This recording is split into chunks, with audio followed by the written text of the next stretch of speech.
Everyone. இன்னைக்கு நாம spoken இங்கிலீஷ்ல சில ஒலி எழுப்புறத எப்படி நம்ம இங்கிலீஷ் சொற்களாக பயன்படுத்துறதுன்னு பார்ப்போம். இப்போ மேளம் இருக்கு, அதுக்கு சின்ன கம்பு குச்சி வச்சுப்பாங்க, அதில் மேளத்தை ஒலி ஏற்படுத்துறதுக்காக அதை தட்டுவாங்க.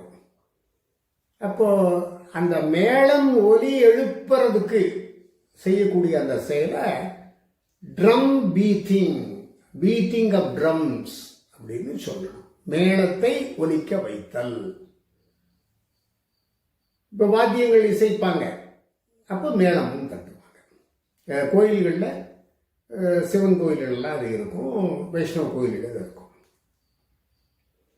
இப்போ கதவு இருக்கு, ஒருத்தர் வந்து உள்ள வராரு, அவருக்கு அனுகூலமான காரியம் நடந்தா அவர் பொறுமையா போவார்.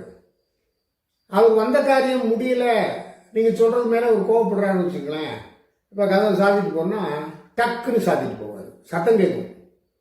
அப்போ அந்த மாதிரி டவால்னு கதவை சாத்துறதுக்கு இங்கிலீஷ் வந்து பேங்கிங், பேங்கிங் ஆஃப் டோர்ஸ் அப்படி அர்த்தம். சில பேருக்கு என்ன பண்ணுவாங்க, ஒரு கோபமான மண்ணில் இருந்த உடனே சில பேர் வாய் விட்டு திட்டுவாங்க, சில பேர் நரன்னு பல்ல கடிப்பாங்க. அப்படி நரன்னு ஒருத்தர் பல்ல கடிச்சு தன்னுடைய கோபத்தை வெளிப்படுத்தினா அதுக்கு சேட்டரிங்னு பேரு. சேட்டரிங் ஆஃப் டீத், பற்களை நர என்று கடித்தல் அர்த்தம். இப்போ ஒரு கூட்டத்தில் ஒருத்தர் நல்லா பேசுறாரு, ரொம்ப வேடிக்கையா பேசுறாரு, எல்லாரும் அதை பார்த்து ரசிக்கிறாங்க. அப்ப என்ன பண்ணுவாங்க, கை தட்டுவாங்க. அப்ப கை தட்டுறதுக்கு ஒரு ஒலி எழுப்புறாங்க இல்லையா, அதுக்கு கிளாப்பிங்னு பேரு. கிளாப்பிங் ஆஃப் ஹேண்ட்ஸ், கை தட்டுறது. குழந்தைகள் இருக்கு, சின்ன பேபிஸ் வந்து அவங்க மழலையில ஏதோ பேசுவாங்க, அது அவங்க அம்மா அப்பாவுக்கு புரியும், மற்றபடி அது என்ன சொல்றதுன்னு யாருக்கும் புரியாது. ஒரு இதை கையை காமிக்கும், ஊங்கும், அந்த மாதிரி. அந்த மாதிரி மழலை சொல் பேசுறத லிஸ்பிங்னு சொல்லணும். லிஸ்பிங் ஆஃப் பேபிஸ். இப்ப சைக்கிள்ல வேகமா போறோம், ஸ்கூட்டர்ல வேகமா போறோம், கார்ல வேகமா போறோம், வேன்ல வேகமா போறோம், அப்படின்னு பைக்ல வேகமா போறோம்னா அந்த சக்கரம் இருக்கு இல்லையா, வீல் சுத்துற சத்தம் வந்து கேட்கும். இப்போ அதுக்கு எல்லாத்துக்கும் ஒரே மாதிரி கூட நம்ம உபயோகப்படுத்த முடியாதுங்கிறதுனால அந்த ஒலி எழுப்பக்கூடிய, சக்கரத்தில் ஒலி எழுப்பக்கூடிய அந்த ஒலிக்கு ரேட்டில்னு பேரு. Rattling of wheels, rattling of wheels. School அல்லது காலேஜில் பெல் அடிப்பாங்க, ஒரு அவர் ஆரம்பத்துக்கு ஒரு பெல்லு, முடிவுக்கு ஒரு பெல்லு. இப்போ வந்து எலக்ட்ரிக் பெல்லு வச்சிருக்காங்க, அதை அமுக்கிக்கிறாங்க. முன்னால் வந்து அந்த ஒரு சாதாரண மேனுவலாக வச்சிருக்காங்க. ஸோ அந்த மணி வந்து ஒலி எழுப்புறது அப்படின்னு சொன்னா அதுக்கு என்ன பேருன்னா ரிங்கிங் ஆஃப் பெல்ஸ். மணி அடிச்சுட்டா as the bell rang அப்படி கேட்கணும். ரிங்கிங் ஆஃப் பெல்ஸ், மணி அடிக்கும் சப்தம். ஒவ்வொருத்தரும் ஒவ்வொரு மாதிரி பண்ணுவாங்க. நாய் வந்து குறைக்கும், பூனை வந்து மியான்னு சொல்லும், லயன் சிங்கம் வந்து கர்ஜிக்கும். அந்த கர்ஜிக்கிறதுக்கு இங்கிலீஷ் வந்து ரோரிங். ஸோ சிங்கத்தினுடைய கர்ஜனைய நம்ம ரோரிங் ஆஃப் லைன்ஸ் அப்படின்னு சொல்றோம். இப்போ மேகம் இருக்கு, மேகம் திரண்டு வருது, ஆகாயத்தில் இடி இடிக்குது அப்படின்னு சொன்னா மேகம் திரண்டு இருக்குது, இடி வருதுன்னா இடி சத்தத்தை தண்டரிங் ஆஃப் கிளவுட்ஸ், ஆகாயத்தில் இடி இடிக்குது அந்த சவுண்டுக்கு சொல்றோம். இப்போ சில பேர் ஷூ போட்டு பாலிஷ் போட்டு நீட்டாக நடப்பாங்க. அப்போ தரை வந்து பழைய மாதிரி இருந்ததுன்னா க்ரீச் க்ரீச் க்ரீச்னு சத்தம் கேட்கும். அதே மாதிரி கதவுக்கு அந்த கீல் போட்டிருந்தாங்கன்னா அதில் என்ன போடலைன்னா அது இப்படி சாத்தும் போதும் திறக்கும் போதும் அது ஒரு மாதிரி சவுண்ட் வரும், க்ரீச்னு சத்தம் வரும். அதுக்கு இங்கிலீஷில் க்ரீக்கிங்னு பேர். Creaking of shoes, creaking of doors. அலை இருக்கு, இப்போ குளத்தில் அலை இல்லாமல் அமைதியாக இருந்ததுன்னு வச்சுக்கோமே, அந்த அலைகள் அசைவே இருக்காது. ஒரு காற்று அடிக்கும் போது என்ன ஆகும்னு கேட்டால் அந்த தண்ணி ஒரு பக்கத்துலேருந்து இன்னொரு பக்கத்துக்கு அலை அடிச்சு போகும். கடலில் இப்போ அலை அடிக்குது, அப்படி அடிக்கும்போது ஒரு சவுண்டு வரும். கடல் அலை கரையை நோக்கி வரும்போது சவுண்டு வரும்.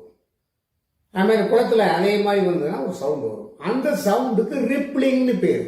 வளைஞ்சு வளைஞ்சு வளைஞ்சு அது வரும்போது ஒரு சின்ன சவுண்டு வரும். Rippling of waves, rippling of water அப்படின்னு சொல்லலாம். இப்போ நாம ஒரு லிஸ்ட் ஆஃப் வெரைட்டி ஆஃப் சவுண்ட்ஸுக்குள்ள இங்கிலீஷ் எக்ஸ்பிரஷன்ஸை பார்த்தோம். Beating of drums, banging of doors, chattering of teeth, clapping of hands, lisping of babies, rattling of wheels, ringing of bells, roaring of lions, rustling of leaves, thundering of clouds, creaking of shoes, creaking of doors, rippling of waves, rippling of water. இந்த மாதிரி இந்த sounds ஒன்று எப்படி ஏற்படுத்துகிறாங்களோ அந்த sounds உள்ள வார்த்தையை படிச்சுக்கிட்டோம்னா ஒருத்தரை பற்றியோ அந்த ஒரு பொருளை பற்றியோ ஒரு மிருகத்தை பற்றியோ அதை பற்றி சொல்லும்பொழுது இந்த சொற்களை நம்ம பயன்படுத்தி நம்ம கான்வர்சேஷனை இம்ப்ரூவ் பண்ணிக்கலாம்.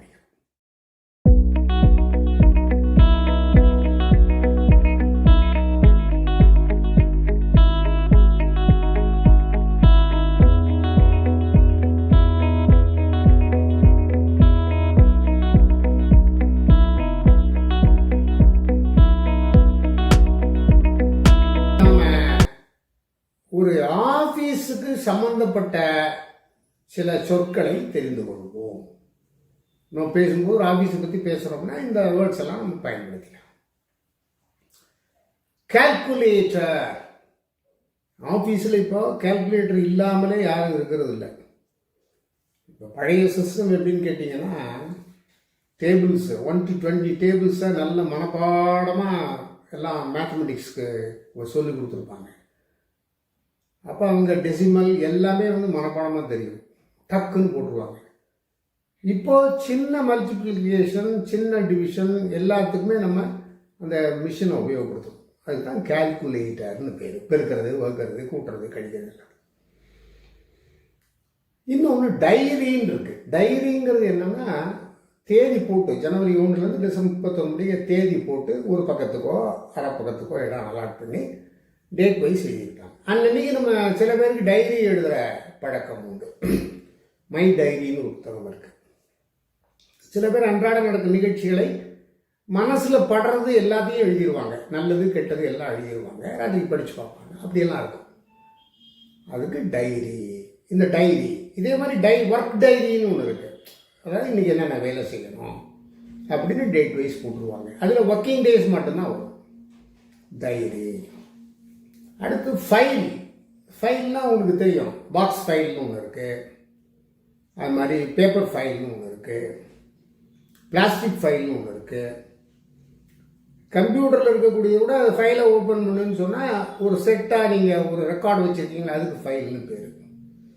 ஸோ ஃபைல்னால் என்னது? ஒரு ஆஃபீஸில் மிஷினில் என்னது, நம்ம பேப்பர்ஸ் எல்லாம் அரேஞ்ச் பண்ணுறதுக்கு பயக்கூடிய ஃபைல்ஸ் என்னது, நாம் அதை தெரிஞ்சுக்கணும். ஃபைல்.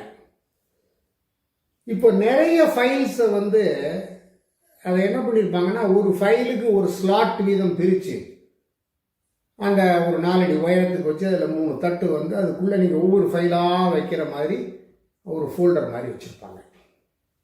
அதுக்கு அந்த இதுக்கு அந்த ஷெல்ஃப் அல்லது பீரோ மாதிரி இருக்கிற அமைப்புக்கு ஃபைலிங் கேபினட். ஃபைலிங் கேபினட் அப்படின்னா இந்த மாதிரி நிறைய ஃபைல்ஸை வைக்கக்கூடிய ஒரு பீரோ, அதான் அது ஃபைலிங் கேபினட். இதுவும் ட்ரேயை இன்னுக்கு ஒன்று வச்சுருப்பாங்க, அவுட்டுக்கு ஒன்று வச்சுருப்பாங்க. இன்னுன்னா என்னன்னா வெளியிலேருந்து நமக்கு வரக்கூடிய தபால் அதை ட்ரேயில் போடுறாங்கன்னு வச்சுக்குவோம், அது இன் ட்ரே. இப்போ நம்ம தயார் பண்ணி பதில் அனுப்புகிறோம்னு வச்சுக்குவோம் டிஸ்பேட்சுக்கு, அது அவுட் ட்ரே. ஸோ அந்த ட்ரேங்கிற வேர்டை நம்ம தெரிஞ்சுக்கணும். இப்போ 4-5 பேப்பரில் நீங்கள் மேட்ரு டைப் பண்ணுறீங்க, எழுதுறீங்க. அப்போ அது என்ன பண்ணுவீங்க? அதை குண்டு வச்சு குத்துறது ஒரு முறை, கிளிப்பு ஜம்ப் கிளிப் குத்துறது ஒரு முறை. அது ஒன்றும் இல்லாமல் பேப்பர் கிளிப் ஒன்று இருக்கும். அதை குத்தி ஒன்று இது பண்ண வேண்டியதில்லை, டாப்பில் வச்சுக்க வேண்டியது. அப்புறம் ஃபைனலைஸ் பண்ணின அப்புறம் நீங்கள் அதை ஸ்டிச் பண்ணிக்கலாம் அல்லது டேக் போட்டுக்கலாம். அதுக்கு பேப்பர் கிளிப்னு பேர். இன்னொன்று வந்து இந்த சுழல் சுழலாக ஒரு பிளாஸ்டிக் இது வர மாதிரி பைண்ட் பண்ணுவாங்க. டைரியிலேயே இந்த பிளானர்லேயே சின்ன பாக்கெட் நோட் புக்லேயும் என்ன பண்ணியிருப்பாங்க, லெஃப்ட் சைடில் பைண்ட் பண்ணுற இடத்துல ஹோல்ஸ் போட்டு அதுக்குள்ளே ஒரு பிளாஸ்டிக் ரவுண்டாக இருக்கிற மாதிரி இருக்கும். அதான் ரிங் பைண்டர். அந்த மாதிரி பைண்ட் பண்ணுறதுக்கு உதவிப்பட கருவி ரிங் பைண்டிங்.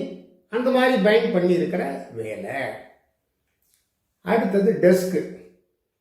ஒரு ஆள் அது எங்கே இருப்பார் வேலையில்னா டெஸ்கில் இருக்காத பாருன்னா, டெஸ்க்குங்கிறது அவனுடைய ஒர்க் ஸ்பாட். இப்போது ஒரு சேர் டேபிள் போட்டு உட்காந்துருந்தாலும் அவரை பாரு அவருடைய டெஸ்கில் இருக்காரான்னு பாருன்னா, அவர் நீளமாக ஸ்கூல் காலேஜ் மாதிரி டெஸ்க்கை வச்சுட்டு உட்காந்துருக்காருன்னு அர்த்தம் இல்லை. அவருடைய ஒர்க் பிளேஸை டெஸ்க்குன்னு சொல்லுவாங்க. சரி, ஒரு 4-5 பேப்பரை ஒன்று சேர்த்து நீ வந்து டேக் போடணும்னு வச்சுக்கோங்க. அப்போ டாப்பில் லெஃப்டில் வந்து ஒரு ஹோல் போடணும். அல்லது 10 பேரை ஒன்றா சேர்க்குறீங்க ஃபைல் பண்ணணும்னா நடுவில் சென்டர் பண்ணி 2 ஹோல் போடுற மாதிரி இருக்கும். அதுக்கு ஒரு மிஷின் பயன்படுத்துவோம். டப்புன்னு ஒரு அமுக்கு அமுக்குனீங்கன்னா அந்த ஹோல் போடும். அதுக்கு பேர் பஞ்சிங் மிஷின்னு பேர். நீங்கள் குறிப்பு எழுதுறீங்கன்னு வச்சுக்கோங்களேன். ஒர்க் என்னென்னு சொல்கிறாங்க. நீங்கள் வந்து ஒரு செக்ரட்டரியாக ஒர்க் பண்ணுறீங்க, ஒரு டைரக்டர்கிட்டன்னு சொன்னால் உடனே என்ன பண்ணுவீங்க, கையில் ஒரு பேடு வச்சுப்பீங்க. வச்சுக்கிட்டு நோட் பேடு குறிச்சிக்கிறதுக்கு 1 இது 2 இது 3 இது செய்யணும் அப்படின்னு குறிச்சுப்பாங்க. அதுக்கு நோட் பேட். இப்போது ஓட்டை போடாமலே ஒரு 2 பேப்பர் 3 பேப்பர் இருக்குது, அதை ஒன்று சேர்க்கணும்னு சொன்னால் குண்டூசி போடுறது ஒன்று, அதில் கையில் குத்துருங்கிறதுக்காக ஸ்டேப்பிள்ஸ்னு ஒன்று இருக்கும். ஒரு அமைக்கிட்டிங்கன்னா அந்த 3 பேப்பர் ஒன்றா ஆகிரும். ஒரு சின்ன கிளிப் தான் அது, ரொம்ப லேசாக இருக்கும். அது ஸ்டேப்லர். அதுக்கப்புறம் ஃபைலு, பேப்பரு, பேனா, பென்சில், ரப்பர், ஸ்டேப்லர் இதெல்லாம் சேர்த்து அலுவலக பயன்பாட்டிற்கு தேவையான பொருட்கள்லாம் சேர்த்து நம்ம ஸ்டேஷ்னரி ஐட்டம்ஸ் அப்படின்னு சொல்லுவோம். இந்த பொருட்களெல்லாம் சேர்த்து.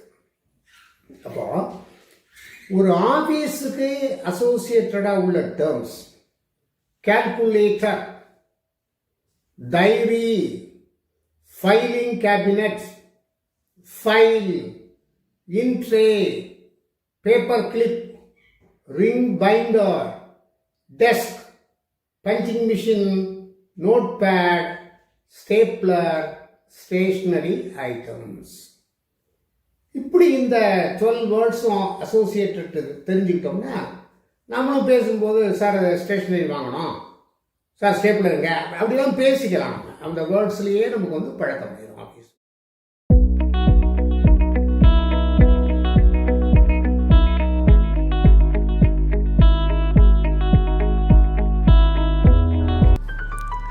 Online classes by Professor Dr. V.H. Bhaskaran. You can register for online 30 days spoken English course, 30 days grammar course and 30 days IELTS training. For more details, contact the given numbers.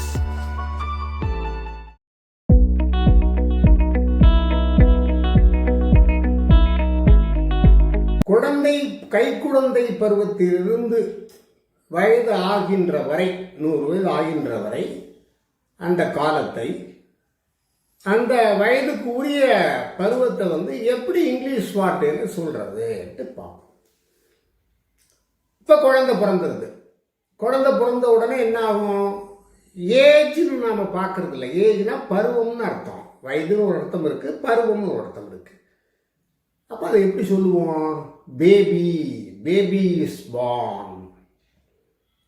அதுக்கப்புறம் அது மேலா ஃபீமேலான்னு பார்த்தா அதுக்கு தகுந்த ஆலோசனை. ஸோ பேபி அது ஒரு பருவத்தை குறிக்கும்.